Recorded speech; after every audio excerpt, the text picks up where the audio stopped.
আজ আমরা যাচ্ছি প্রথমে বিশ্বনাথ দর্শন করতে, এবারে ছাতা মাথায় দিয়ে আমাদের পুরো বেনারস ঘোরা আর কি। সকালবেলা বিশ্বনাথ মন্দির দর্শন করার পর আমরা এখন এসেছি মা অন্নপূর্ণা দেবীর মন্দির দর্শন করতে।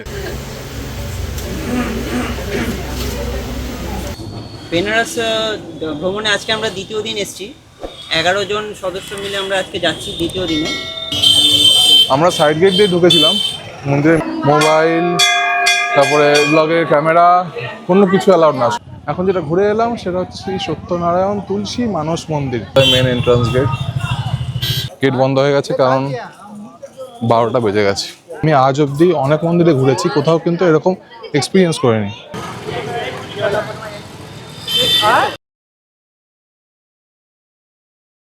গুড মর্নিং ফ্রেন্ডস, আজকে 31শে অক্টোবর 2025। আজ আমরা যাচ্ছি প্রথমে বিশ্বনাথ দর্শন করতে। এখন বাজে 6টা 3। আমাদের 6:30 থেকে স্লট নেওয়া আছে মন্দিরে। এখানে বুকিংয়ের ব্যাপার থাকে, সেটা আগে থেকে তুমি বুকিং করতে পারো। এখানে ফোন করে বা অনলাইনে বুকিং করা যায়। আমরা সকালবেলা ঘুম থেকে উঠলাম মোটামুটি 5টা 5:15 নাগাদ। বিশ্বনাথ দর্শন করব, তারপরে আবার হোটেলে ফিরে এসে ব্রেকফাস্ট করে তারপরে আমরা বেরোবো। তবে বিশ্বনাথ মন্দিরের ক্ষেত্রে কিন্তু একটা ব্যাপার রয়েছে, এখানে ক্যামেরা বা মোবাইল কোনো কিছুই অ্যালাউড না ভেতরে। তো বাইরে লকারে আমাদের সমস্ত কিছু রেখে যেতে হবে। আমি আপনাদের ওই যাওয়া আসার রাস্তাটা দেখাতে পারবো, কিন্তু মন্দিরের ভেতরে দেখাতে পারবো না। তো শুরু করছি আজকের দিনের ব্লগ, বেনারস ব্লগ পার্ট 2। এদিকে বৃষ্টি হয়েই চলেছে, কালকে বিকেল থেকে শুরু হয়েছে, এখনো বৃষ্টি হয়েই চলেছে। ওয়েদার ফোরকাস্ট যা বলছে, রোববারের আগে আমরা সূর্যের দেখা পাবো না যতদূর সম্ভব। তো বৃষ্টির মধ্যেই আমাদের বেনারস ঘোরা, কারণ আমরা তো সানডে অবধি বেনারসেই আছি। এবারে ছাতা মাথায় দিয়ে আমাদের পুরো বেনারস ঘোরা আর কি। কী করা যাবে, নিরুপায় আমরা। প্ল্যানিং তো অন্তত 2.5-3 মাস আগে থেকে হয়েই ছিল। এটা তো অসময়ের বৃষ্টি, এটা তো আর বোঝা আমাদের পক্ষে পসিবল ছিল না।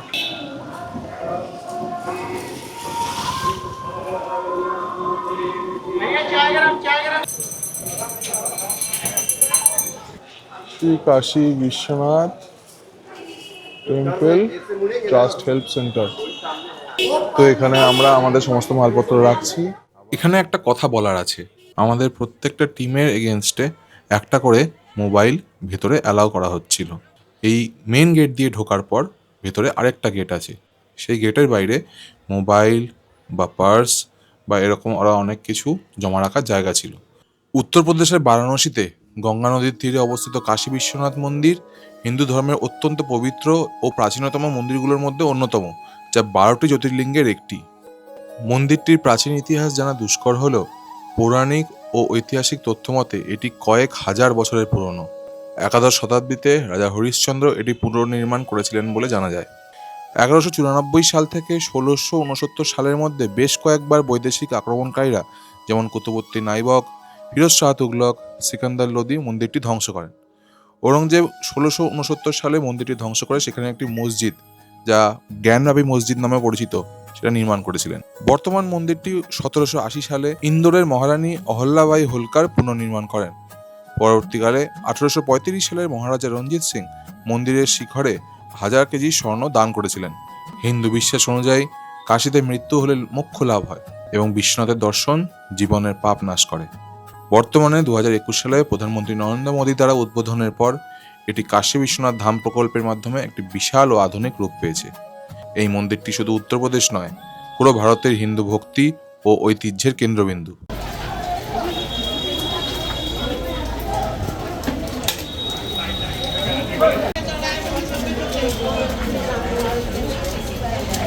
সকালবেলা বিশ্বনাথ মন্দির দর্শন করার পর আমরা এখন এসেছি মা অন্নপূর্ণা দেবীর মন্দির দর্শন করতে। কাশীর অন্নপূর্ণা মন্দির হিন্দু ধর্মের অন্যতম পবিত্র ও প্রাচীন তীর্থস্থান, যা দেবী অন্নপূর্ণাকে উৎসর্গ করা হয়েছে। পুরাণ মতে মহাদেব শিব একবার পার্বতীকে বলেন যে পৃথিবী মায়াময় এবং অন্ন অবাস্তব। দেবী পার্বতী, যিনি স্বয়ং অন্নপূর্ণা, এই কথা শুনে রুষ্ট হয়ে অন্তর্ধান নেন। এতে পৃথিবীতে খাদ্য সংকট দেখা দেয় ও হাহাকার পড়ে যায়। অবশেষে শিব দেবী অন্নপূর্ণার কাছে খাদ্য ভিক্ষা করেন এবং উপলব্ধি করেন যে খাদ্যই ব্রহ্ম। 1729 খ্রিস্টাব্দে মারাঠা পেশোয়া বাজিরাও বারাণসীতে এই বিখ্যাত মন্দিরটি নির্মাণ করেছিলেন। বিশ্বাস করা হয় যে এই মন্দিরে দেবী অন্নপূর্ণার দর্শন করলে অন্ন ও ধনের কোনো অভাব হয় না।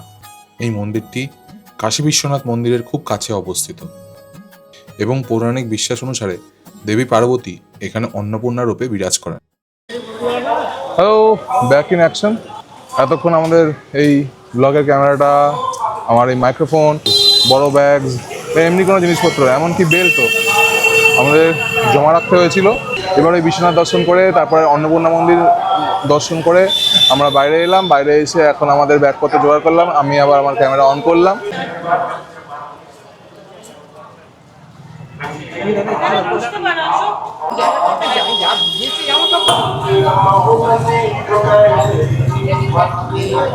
আমাদের চা পর্ব ডান।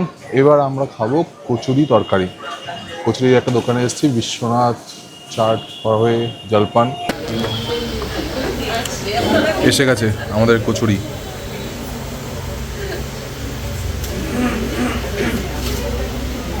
মার মুখে আলাদাই হাসি কচুরি থেকে।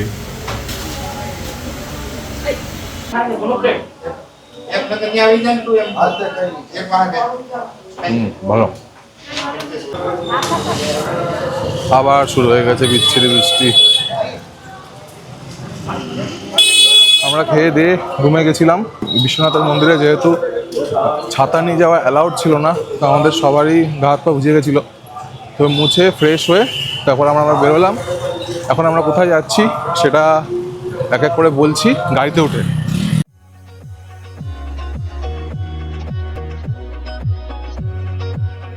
হোটেল থেকে বেরিয়ে ধরলাম অটো, কেননা আমাদের গাড়ি যেখানটা পার্ক করা আছে সেইখানটায় পৌঁছানো অতটাও ইজি না হাঁটা পথে।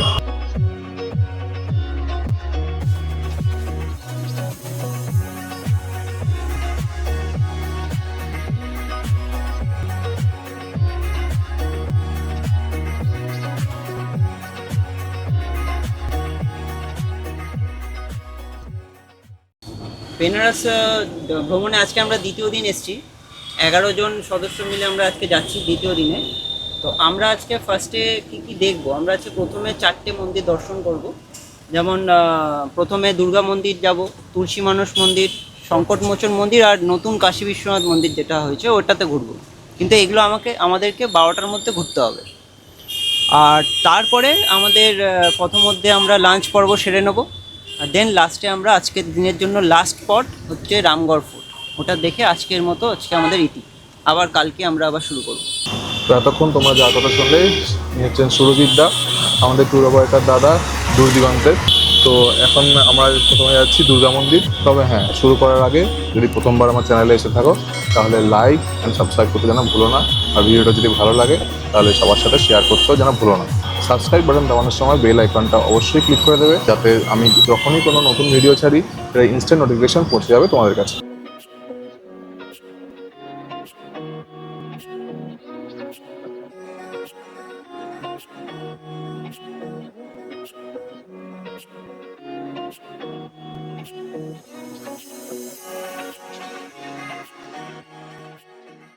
ঢুকবো আর একটুখানি হেঁটে ধরুন ওই 15-20 পা হয়তো হাঁটতে হবে আমাদের তুলসী মানস মন্দির। এই দুটো আমরা পায়ে হেঁটে দেখে নেবো। তারপরে একটু এগিয়ে যাবো, যেহেতু রাস্তা সরু, গাড়ি এখানে দাঁড়ানো যাবে না, পেট্রোল পাম্পের ওখানে গিয়ে দাঁড়াবে। তারপরে এগিয়ে গিয়ে বাকি। বারাণসীর বিখ্যাত দুর্গা মন্দির বা দুর্গাকুণ্ড মন্দির 18শো শতাব্দীতে নাটোরের বিখ্যাত বাঙালি রানী ভবানী নির্মাণ করেছিলেন। তিনি ছিলেন একজন অত্যন্ত দানশীল এবং ধর্মপ্রাণ নারী, যিনি বারাণসীতে অনেক ঘাট ও মন্দির নির্মাণে অবদান রেখেছেন। এই মন্দিরটি উত্তর ভারতীয় স্থাপত্যের নাগারা শৈলীতে নির্মিত। মন্দিরটির আকর্ষণীয় লাল রং দেবী দুর্গার শক্তির প্রতীক হিসেবে পরিচিত। লোকবিশ্বাস অনুযায়ী মন্দিরের গর্ভগৃহে থাকা মা দুর্গার মূর্তিটি মানুষের হাতে তৈরি নয়, এটি এখানে স্বয়ং আবির্ভূত হয়েছিল। দেবী ভাগবত পুরাণ অধ্যায় 23 অনুযায়ী কাশী নরেশের কন্যার বিবাহ নিয়ে হওয়া যুদ্ধে রাজপুত্র সুদর্শনকে রক্ষা করতে দেবী দুর্গা এখানে আবির্ভূত হন এবং যুদ্ধে জয়লাভের পর কাশীকে রক্ষার জন্য এখানেই অবস্থান করেন। মন্দিরের পাশেই রয়েছে একটি বিশালাকার আয়তাকার পবিত্র কুণ্ড বা পুকুর, যার নামানুসারে মন্দিরটির নাম দুর্গাকুণ্ড মন্দির হয়েছে। আগে এটি সরাসরি গঙ্গা নদীর সাথে যুক্ত ছিল। একটা ব্যাপার হলো এখানে ভেতরে কোনো কিছুই অ্যালাউড না, মোবাইল, তারপরে ব্লগের ক্যামেরা, কোনো কিছু অ্যালাউড না, সব কিছু আমাদের বাইরে রেখে যেতে হয়েছিল। আপনাদের দেখাতে পারলাম না, সরি তার জন্য। বারাণসীর বিখ্যাত তুলসী মানস মন্দির, যা 1964 সালে কলকাতার রতনলাল সুরেখা নির্মাণ করেছিলেন। এটি হিন্দু ধর্মের অন্যতম শ্রদ্ধেয় স্থান। এটি মার্বেল পাথরে তৈরি এবং দুর্গা মন্দিরের কাছে অবস্থিত। এই মন্দিরটি রামচরিতমানস রচয়িতা সন্ত তুলসী দাসকে উৎসর্গ করা হয়েছে, কারণ এখানে তিনি তার মহাকাব্য রামচরিতমানস রচনা করেছিলেন বলে মনে করা হয়। মন্দিরের দেওয়ালে খোদাই করা শ্লোক ও দৃশ্য পর্যটকদের মুগ্ধ করে। এই মন্দিরের প্রধান দেবতা হলেন ভগবান রাম, সীতা, লক্ষণ এবং হনুমান। এছাড়া এখানে শিব ও শ্রী সত্যনারায়ণের মূর্তিও রয়েছে।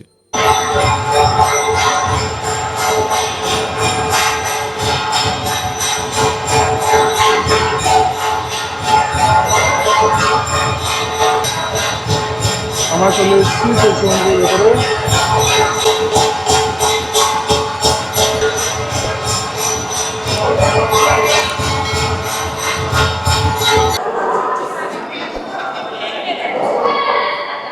আমাদের ট্রাভেল করতে হবে নিউ কাশী বিশ্বনাথ মন্দিরে।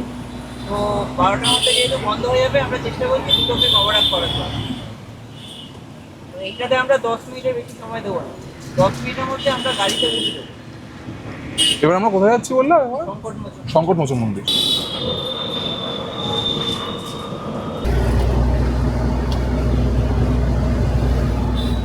বারাণসীর বিখ্যাত সংকটমোচন মন্দিরটি 16শো শতাব্দীতে ভক্তি আন্দোলনের সাধক ও কবি তুলসীদাস দ্বারা প্রতিষ্ঠিত হয়েছিল। কথিত আছে এখানেই তুলসীদাস হনুমানজির দর্শন পেয়েছিলেন। এই মন্দিরটি অসি নদীর তীরে অবস্থিত, যেখানে ভক্তরা বিশ্বাস করেন যে আন্তরিক প্রার্থনায় সমস্ত কষ্ট ও বাধা দূর হয়। জনশ্রুতি অনুযায়ী তুলসীদাস এই স্থানেই প্রথম হনুমানজির দর্শন পান। তিনি এখানে একটি মন্দির প্রতিষ্ঠা করেন, যা সংকটমোচন নামে পরিচিত হয়। মন্দিরটি অত্যন্ত প্রাচীন হলেও বর্তমানে এটি একটি আধুনিক স্থাপত্যের রূপ নিয়েছে। এখানে প্রতি মঙ্গলবার এবং শনিবার প্রচুর ভক্তের সমাগম হয় এবং হনুমান চালিসা পাঠ করা হয়। সংকটমোচন মন্দির দেখাও আমাদের ডান। যদিও সেখানেও ক্যামেরা কিছু অ্যালাউড ছিল না, তো দেখাতে পারলাম না আপনাদের কাউকে কিছু। তবে এখন আমরা যাচ্ছি নতুন কাশী বিশ্বনাথ মন্দির দেখতে। Main entrance gate.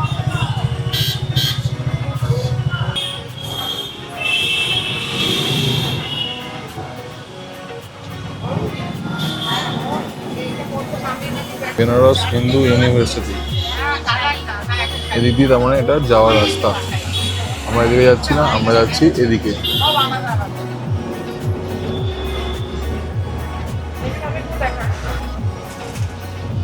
Faculty of management studies.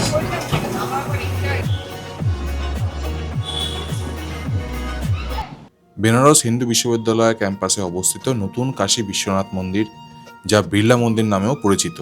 Gate বন্ধ হয়ে গেছে কারণ 12টা বেজে গেছে। ভিতরে তো আর ঢোকা যাচ্ছে না, বাইরে থেকে যতটা সম্ভব দেখিয়ে দেওয়ার চেষ্টা করছি। বিএচইউ এর প্রতিষ্ঠাতা পণ্ডিত মদন মোহন মালব্য যখন বিশ্ববিদ্যালয় স্থাপন করেন, তখন ক্যাম্পাসের অভ্যন্তরে একটি বিশাল ও সুন্দর বিশ্বনাথ মন্দির নির্মাণের পরিকল্পনা ছিল। এই মন্দিরের নির্মাণ শুরু হয় 1931 সালে এবং বিড়লা পরিবার এর নির্মাণ ব্যয়ভার বহন করে, তাই একে বিড়লা মন্দিরও বলা হয়ে থাকে।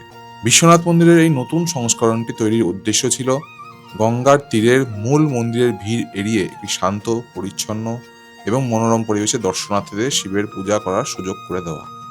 এখন ওয়েট করছি কখন খুলবে আমাদের নতুন কাশী বিশ্বনাথ মন্দির। 12টার সময় এসেই আমরা দেখেছি যে গেট বন্ধ হয়ে গেছে। এখন অলরেডি 12:30 বাজে, আর আধ ঘন্টা বাদেই খুলে যাওয়ার কথা গেট।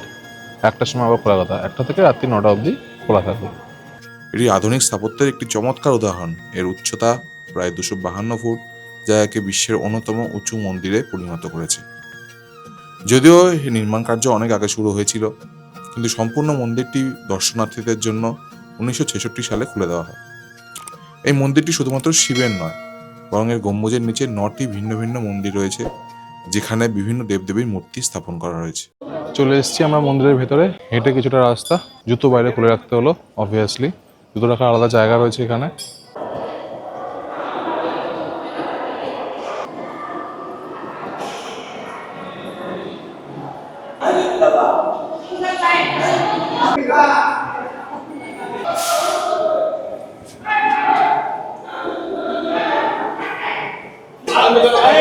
मोबाइल खींचना सख्त मना है कोई भी आदमी मोबाइल ना ले মানে ভেতরে ঢুকে আগে যে যেরকম এক্সপিরিয়েন্স করলাম আজকে আমি এই মন্দিরে ঢুকে, আমি আজ অবধি অনেক মন্দিরে ঘুরেছি, কোথাও কিন্তু এরকম এক্সপিরিয়েন্স করিনি।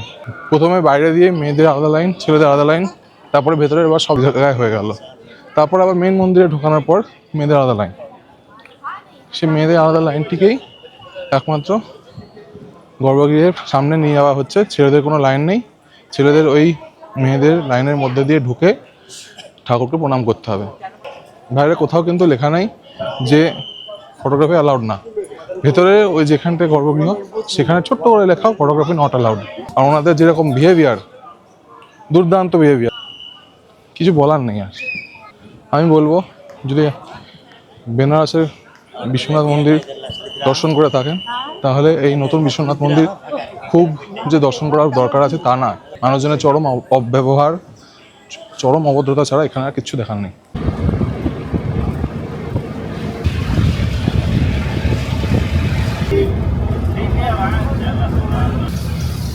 এখন আমরা রামগড় ফোর্টের সামনে অনেকক্ষণ আগে চলে এসেছি অবশ্য, কিন্তু ব্যাপারটা হলো মানে এসে আমাদের প্রচণ্ড খিদে পেয়ে গেছিলো, তাই আমরা উল্টো দিকে একটা খাবারের দোকান থেকে একটু আগে খেলাম মশালা ধোসা আর একটা করে গোলাপ জামুন। এগুলো দোকানটার নাম, একদম রামগড় ফোর্টের সামনেই। খুবই ভালো ধোসা বানিয়েছিল। তো এখন আমরা ফোর্টে ঢুকবো, সবাই এগিয়ে আছে, আমাকেও এগোতে হবে। চলো একে একে সব কিছু তোমাদের দেখা থাকবো। বারাণসীর রামনগর ফোর্ট গঙ্গার পূর্ব তীরে তুলসী ঘাটের বিপরীতে অবস্থিত। এটি একটি ঐতিহাসিক দুর্গ। কাশী নরেশ রাজা বলবন্ত সিং 1000 খ্রিস্টাব্দে এই দুর্গটি নির্মাণ করেন। এটি মুঘল স্থাপত্য শৈলী অনুসারে লাল বেলে পাথর দিয়ে তৈরি, যা বারাণসীর রাজাদের পৈতৃক বাড়ি এবং বর্তমানে একটি জাদুঘর হিসেবে পরিচিত।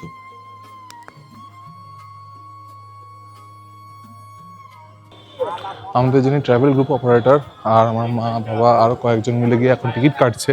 আমি যা কাজ আমার সেটাই করে যাচ্ছি। তো আজকে সারাদিনে অবশ্য এরকম একটা মেঘলা ওয়েদারই হয়ে থাকলো, রোদটা ঠিকঠাক উঠলো না, কিন্তু হ্যাঁ বৃষ্টিটা যে থেমে গেছে সকালবেলার পর থেকে সেটা একটা মস্ত বড় বাঁচোয়া।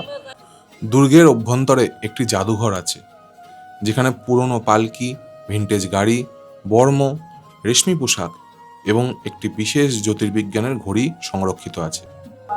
ভেতরে কোথাও ছবি তোলা যাচ্ছে না, ছবি ভিডিও কিছুই করা যাচ্ছে না, অ্যালাউড না। দুর্গের ভেতরে একটি দুর্গা মন্দির এবং ভেঙ্কটেশ্বরের মন্দির রয়েছে। গঙ্গা নদীর তীরের এই স্থানটি সূর্যাস্ত দেখার জন্য পর্যটকদের কাছে খুবই জনপ্রিয়। সবথেকে বড় কথা, ভেতরের এই যে আলমারিগুলো বা জিনিসপত্র বা আসবাব, তাদের পরার কাপড় চোপড় সমস্ত কিছু দেখে তারা মানে তখনকার দিনের রাজারা বা রানীরা কী কী পরিধান করতেন সমস্ত কিছু ভেতরে রাখা রয়েছে ঠিকই, কিন্তু মেনটেনেন্সের অভাব।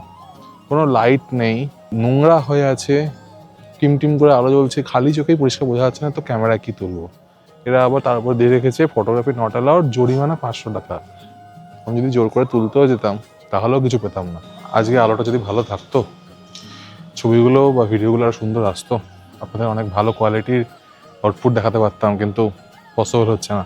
এরকম ফ্যাকাশে ওয়েদারে ভালো ছবি ভিডিও আসে না।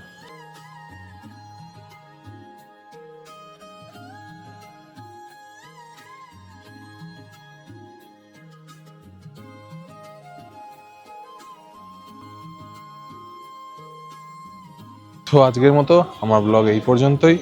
এরপর বেনারসের থার্ড পার্ট নিয়ে আসবো। সেই পর্বে থাকবে আরও বেশ কিছু মন্দিরে আমাদের যাত্রা। আর প্রথম দিন যেহেতু ট্রেন লেট হয়েছিল তাই আমাদের কিছু মন্দির মিস হয়েছিল, সেগুলো আমরা কালকে করার চেষ্টা করব, কারণ আবার পরশু দিন আমরা চলে যাচ্ছি অযোধ্যা। পরশু দিন সকালবেলা অযোধ্যার ট্রেন হচ্ছে বন্দে ভারত, আমাদের বেনারস জাংশন থেকে অযোধ্যা অবধি সকালবেলা 9টা কি 9:30 নাগাদ ট্রেনটা। আজকে এখানেই শেষ করছি, দেখা হচ্ছে আপনাদের সাথে আবার পরে পড়বে। টাটা।